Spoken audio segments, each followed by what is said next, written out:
Dag sy vriende, en welkom by nog 'n episode van Moord, Misdaad en Misterie. Ek is nou op pad om bietjie ons solar panels te gaan upgrade, maar ek wil vir julle hierdie storie vertel. En julle moet vashou mense, julle moet vashou. Dit gaan wild raak.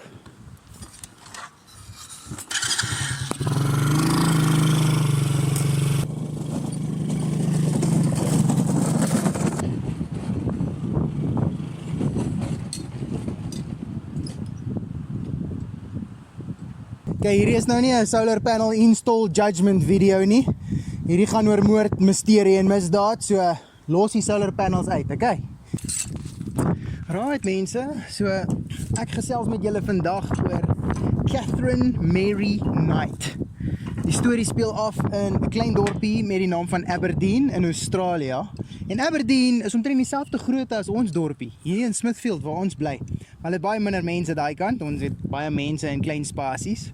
Maar dieselfde soos wat ek al die mense hierso in hierdie dorpie ken, is daai dorpie omtrent dieselfde. So hou dit in gedagte, almal ken almal daar. Die storie van Catherine Mary Knight, ek gaan vir haar noem Katerina Ridder of Sidder. It's actually night soos in van middernag, pikdonkernag, soos in van load shedding sonder maanlig. Catherine Knight. In 1976 vind Katerina middernag ware liefde. Die man se naam was David en saam met David het sy 2 dogters gehad. Maar die mense sal vertel van hoe hulle altyd beklei. Sy beklei en beklei en beklei net as hulle in die publiek is en weet jy wat alles sê. En daar was actually 'n insident gewees waar hulle eendag so heavy beklei het. Hy het seker gedreig om te loop. Toe sit sy een van hulle baba dogtertjies op die treinspoor om hom terug te kry. My vrou klink al klaar nie vir my baie lekker nie. Anyway, mense sê sy was goed met 2 dinge. Die een was hoe om 'n man te haak met sekere goeders. Die ander was vleisverwerking. Nou, toe sy in Aberdeen aangekom het hulle abattoir in Aberdeen en sy het begin as 'n skoonmaker in hierdie abattoir. Sy het haarself opgewerk na verwerker. Sy was baie gefassineer om diere op te sny en van haar werkers sal selfs partykeer sê dat sy van die kleinste aardkies probeer dissekteer om te kyk dat sy kan beter en beter en beter word. Eventually is sy die beste in hierdie abattoir en mense het haar so geken. Catherine en David was vir 10 jaar getroud en hulle huwelik het nie so fantasties begin nie, hoor. Op hulle honeymoon het sy 'n storie gehoor van ander mense wat dit daai aand soos van 6 keer gedoen het. En David kan toe net 3 keer perform. Toe verloor sy dit. Sy probeer hom steek met 'n mes op hulle honeymoon. Anyway, so aan die einde van hulle huwelik is sy toegesluit eventually in 'n malhuis, want David het probeer weghardloop, né? En die rede hoekom hy kon wegkom is oordat sy kar weggemaak is deur die mechanic. Sy is die mechanic toe, want sy wil die mechanic gaan opneem oordat hy David se kar reg. Sy gaan heeltemal in 'n depressiewe mood in en toe word sy opgesluit in die malhuis en dit gee David toe 'n kans om weg te kom met sy dogters. So gelukkig toe ek nou hier klaar is hierdie kant, toe sien ek daar loop 'n klein perdebytjie en toe ek nou mooi kyk is daar 'n gat in hierdie stuk staal en daar is 'n lekker groot nes daar binne. Nou hierdie perdebye het aan die ander kant gesit van hierdie panels en hulle het my light hier gesteek op die kop. So ek gaan nou eers perdebye moet verhuis, sal ons dit noem. Anyway, paar maande later kom sy uit die groen dakkies uit en toe is sy en David weer saam. Die man like om sy kop 'n paar keer te stamp, nee. Dit het nie lank gehou nie, toe besluit hy, nee, luister, dit is nou maar so en sonder haar was baie beter as met haar en hy is toe uit haar lewe uit. Hy was nie lank uit haar lewe uit nie, toe ontmoet sy nog 'n David John Sullivan of iets in daai lyn. Sy trek toe saam met daai ou in by haar plek, maar hy hou sy ander plek en dit was toe 'n bietjie van 'n bekleierery gewees tussen hulle. Want sy sê hy wil nie commit nie en hy is seker besig om haar te verneek in die agtergrond. Kort voor lank vind hierdie ou uit, sy is kompleet bossies. Hulle het weer 'n fight oor hierdie vernekery agter haar rug en sy vat hulle 8 weke oue baba hondjie, hulle pappie. En sy sny die ding se keel voor David om vir hom 'n punt te bewys. In 'n latere interview sê sy, o, daai dag, ja, ek het net nie lekker gevoel daai dag nie. Ek voel sleg daaroor, maar ek was moody. Dude, moody. Hulle het toe later 'n dogtertjie saam. Kort na hulle pragtige dogtertjie se geboorte, toe is sy nou weer in 'n mood en sy besluit, sy steek vir David met 'n scare. David besluit toe, hier is die einde van die pad saam met Katarina middernag en hy vat die pad met sy dogtertjie. Cheers, bye! Yes, ek het nou gespook met daai paal, jong. En die wind gee my moeilikheid. So, wat toe volgende gebeur is, sy is nou klaar met die Davids. Nou hak sy vas met die Johns. Sy kry toe vir haar steady John Chillingworth, maar John Chillingworth weet nie dat sy nog 'n John het nie. Nou vir een van 'n rede in hierdie verhouding is daar baie minder bekleierery. Sy en nou John Chillingworth beklei baie minder want sy is besig om met die ander John ander dinge te doen. So sy is baie happy as daar baie happiness is in haar lewe. Hierdie twee het toe 'n seun saam. Maar hierdie verhouding hou toe nou nie baie lank nie, dis omtrent net so 3 jaar, en John Chillingworth en sy seun is al weg, of ek neem maar so aan, ek wil hulle sê nie eintlik of hy weg is met sy seun, of die seun aangeneem is, of wat ook al nie, maar die seun bly nie by die vrou nie. So die man wat sy die meeste mee rondgeloop het, sy naam was John Price. En dit was ongelukkig haar laaste verhouding. John Price het 2 ouer kinders gehad en sy het by John Price ingetrek en sy kinders het in latere stadiums gesê, hulle het nie eintlik groot issues met haar gehad nie, hulle het nie baie beklei of enigiets nie, alles was cool geweest. Maar soos hierdie verhouding aangaan, wil sy met John Price trou, sy wil die knoop vasmaak en John wil niks weet nie. Hy sê, ek is happy, jy bly hier, jy's my vrou, soos 'n vrou kan wees sonder papierwerk, maar dit het haar nie happy gemaak nie. Sy wou trou en daarso begin sy draai. Sy raak verbally abusive en fisies abusive, selfs in die publiek, dat die mense begin daaroor praat. Partykeer raak hierdie bekleierye so lelik. Ek bedoel, soos daai tyd wat sy daai klein pappie se keel afgesny het, selfs met John Price, as hulle 'n fight gehad het, het sy probeer 'n vendetta teen hom bou, of sy het probeer erg hom terugkry. Voorbeeld, John Price was 'n myner geweest, hy het op die myn gewerk daar, en die myn moet hulle mediese sakkies elke hoeveel jaar hernie, die goeders verval en wat, en hierdie een sakkie wat nou amper verval het, kry John toe, of vat John toe huis toe, iets in daai lyn, en sy neem toe 'n video van hierdie sakkie wat nou nog nie verval het nie, maar sou seker verval het, iets in daai lyn. Sy neem 'n video van hierdie ding en sê, John het die ding gesteel by die werk, en sy stuur hom na sy baas toe. John word gefire. Neem kennis. John is die broodwinner. Daai vrou is genuinely lekker nie, hoor. So John was 'n baie goeie werker. Hy het sy werk verloor, maar 'n paar maande later het hy sy werk weer teruggekry. Hy is altyd eerste op die job, laaste om te waai. Baie goeie man. En so elke nou en dan duik daar iets op waar Katarina 'n bietjie koekoes raak, en as dit gebeur, was John baie slim geweest. Hy het altyd 'n buddy gebel en gesê, luister my maat, dit het gebeur. Nie soos van, jy sal nie glo wat gebeur het nie, maar meer van, as iets ernstig ooit gebeur, neem asseblief kennis van. Is jy meer van 'n klitsmens of 'n roermens? Party mense kry die stype as jy 'n koppie klits. Ek like klits. So, die dinge met John het naderhand so sleg geraak dat hy die polisie gebel het om hom te help, en dan as die polisie uitkom, dan sê sy, nee, hy het haar ge-abuse. Hy is die slegte ou, hy is die bad guy. Hy bel een keer die polisie en sê vir hulle, luister, hy het hierdie vrou uit sy huis uit geskop. Dit is sy huis, sy mag nie meer daar bly nie, hy soek haar nie meer daar nie. Die polisie moet asseblief verwyder. En die polisie sê toe vir hom, hulle kan niks doen sonder 'n restraining order nie. Die een aand raak dit so erg met die bekleierery tussen hulle, sy steek hom met 'n mes. Hulle gaan polisiestasie toe, of die polisie daag op, hy bel die polisie, en sy sê, sy het haarself verdedig teen hierdie aaklige man. So nou obviously het jy die vorige testimonies en stuff wat teen hom tel, was hy gesê het, hy was 'n slegte man, maar daar's geen eyewitnesses nie. Niemand weet wat eintlik gebeur het nie.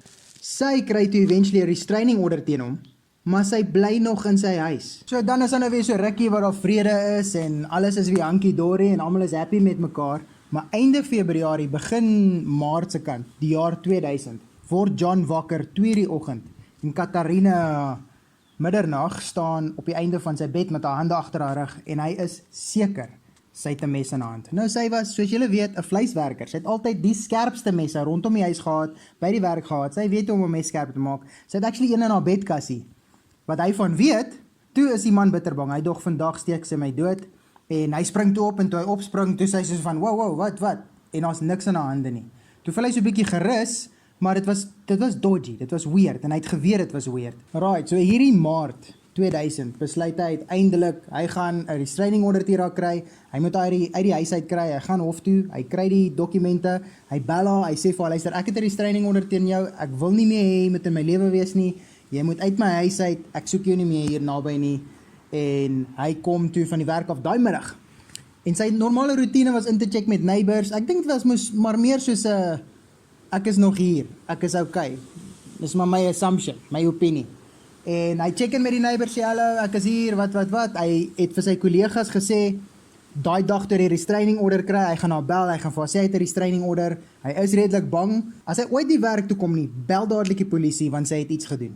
So daai ou gaan bed toe daai aand, slaap lekker vas, 11:00 daai aand, kom Catherine die huis binne, en ek weet nie of hy geweet het daarvan of nie, maar sy sit en kyk TV tot sekere tyd in die aand, sy maak vir haar lekker aandete en eet klaar, en sy gaan shower toe, en toe sy klaar geshower het, toe maak sy hom wakker, restraining order, hallo, maak sy hom wakker, en sê vir hom, goeienaand, ek is hier, is jy baie lief vir my? So nou, ek weet nou nie of dit 'n man se ding is nie, maar daar's nou seker nie 'n restraining order wat jou gaan restrain van sekere goeders af nie. Nadat hulle nou klaar gesê het, hulle is nog lief vir mekaar, gaan hy weer terug bed toe, vlieg iets in my oë. Toe gaan slaap hy weer en hy slaap homself vas. Hierdie vroutjie gaan toe na haar wonderlike messietjie toe in haar bedkassie en sy besluit om hom te steek. Sy steek vir arme John 38 keer. So true enough, volgende oggend daag John nie op vir die werk nie. Sy kollegas bel die polisie. Polisie gaan klop aan die deur, niemand antwoord nie, hulle loop om die huis, hulle kyk wat gaan aan, hulle kry nie ingang nie. Eventually kyk hulle so toe deur die posgat slot, om te kyk wat binne die huis aangaan, en het lyk asof die gang waar die voordeur na toe point, toegeblok is met iets. Right, so wat nou gebeur toe, nee. Daai manne sien toe nou hierdie ding wat die gang blok, en hulle kom nou nie binne nie. Eventually moet hulle nou maar inbreek. Jy weet, hulle het nie keuse nie, bel, die kantoor sê dis reg, die twee manne breek by die voordeur in, hulle, ek weet nie, skop die deur af of wat ook al, en hulle loop in die gang, loop in die huis en hulle kan dadelik sien, hier's moeilikheid. My maat, daar is bloed, orals net bloed. So hulle loop en het lyk toe soos 'n gordyn duvet-ding wat daar hang, en hulle trek die duvet-ding so uit die pad uit, loop haar in die hoofkamer in, en dis net bloed. Hulle sien, dit is wat ook al gebeur het. Daar is 'n groot plas bloed, met die vorm van 'n man of wat ook al, en met verdere inspeksie het hulle gesien, hierdie ou het actually vir sy lewe beklei.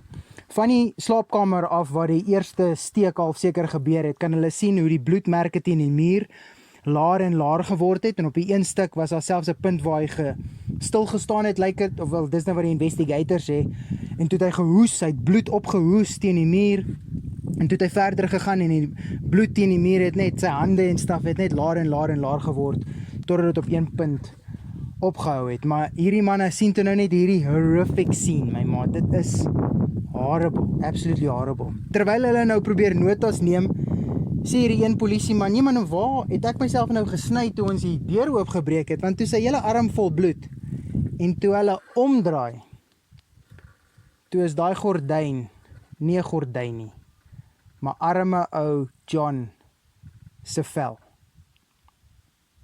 Toe het sy daai man gedissekteer, en sy hele vel van sy lyf afgesny. En hulle sê dit was met so precision gedoen. Sy het sy neus afgehaal, sy het sy ore afgehaal, en dit is alles deel van een vel. Daar's nie stukkies afgesny nie, dit is een groot ding wat sy gehang het op hakke, sulke vleishakke of wat ook al, oor die deurkusyn. Hulle gaan toe verder, kom by sy kant toe, daar lê 'n torso, sonder 'n kop, daar's nie 'n kop nie, hulle sien die res van die lyf is daar, maar obviously sonder 'n vel, Hulle sien daar's 2 borde kos wat gereed gemaak is. Daar's lekker groente en rys en soos 'n Sunday lunch, my maat. Daar's lekker vleisiekies gebraai en alles. En hoe meer hulle ondersoek doen, hoe erger en erger word dit. Want hulle vind toe uit die vleis wat op die borde is toe uit sy bout uitgesny.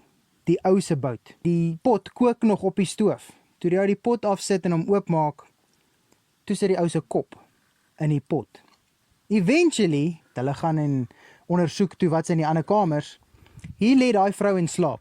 Sy word nie wakker nie. Hulle dog toe sy's dalk uitgelos. Die ou het probeer die attacker wat ingekom het aanval of iets en hy het toe nou nie gewen nie. Die vrou slaap, hulle kry haar nie wakker nie, hulle ruk haar alles.